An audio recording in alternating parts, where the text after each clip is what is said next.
Bonjour à tous, donc dans cette nouvelle vidéo, je vais vous montrer comment on fait un tube écrasé, comme vous voyez à l'image ici, parce que c'est rare, mais ça arrive des fois qu'on écrase un tube avec un étau pour faire ce genre de pièces. Donc, suivez la vidéo jusqu'à la fin, je vais vous montrer comment on fait ça. Donc, ce qu'on va faire en premier, c'est de faire une esquisse avec la forme finale au bout. Ça, je vous laisse faire le calcul, hein. Et après, on fait un clic droit sur l'esquisse et on extrude la pièce. Là, par exemple, moins 80. Et là, on écrit le nom de la pièce. On applique. Et maintenant, on va dans l'onglet Surface Forme Libre en 3D. Et on prend ici cette fonction-là. Et d'abord, on va prendre le début. Donc, il va commencer ici. On sélectionne tous ces arêtes-là. Comme ça, vous voyez bien. Et maintenant, on va dans Fin et on clique ici. L'extérieur de notre tube. Là, on met OK.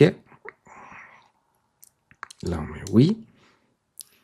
Et là, on peut... Là, c'est important de mettre tangentiel, tangentiel. Et là, on peut laisser ouvert là aussi. Et maintenant, on a simplement appuyé sur OK. Et on retrouve la pièce comme ceci. Mais si maintenant, je masque ces deux pièces, on voit bien que la forme, elle n'a pas d'épaisseur. Elle n'a pas de volume, en fait. Ce qu'on va faire, c'est qu'on va cliquer là-dessus.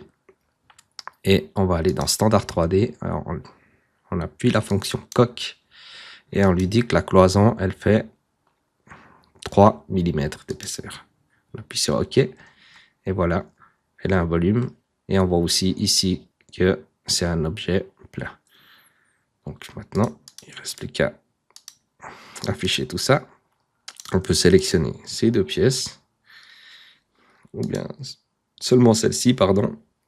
Et là, on va joindre cette pièce. Est-ce qu'on veut conserver? Non. Vous allez voir que ça va fusionner les pièces. Et voilà.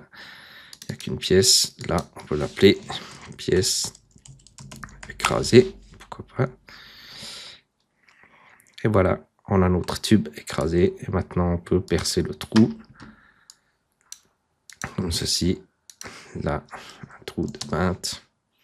Et pourquoi pas Enter au milieu. Et là, j'ai percé que un côté. Ce que je vais faire, c'est que j'ai oublié d'activer ça. Donc, je disais, j'ai oublié d'activer le feature. C'est l'historique de création de la pièce. Parce que quand on fait une pièce comme ça, il n'y a pas de feature. Donc, on fait un clic droit ici dans le vide. On active. Comme ça, il y a l'historique de création de la pièce. Et là, on peut percer notre trou, comme tout à l'heure. Un diamètre de 20. On appuie sur Enter. On met centre de gravité de la surface. Et là, on voit qu'on a un historique. Ce qu'on peut faire, on ouvre ça, fin de la surface de perçage. On double-clique, on met de part en part. Comme ça, ça perce la pièce au travers. Voilà, j'espère que cette vidéo vous a plu et qu'elle va vous aider à réaliser plein de projets. À tout bientôt.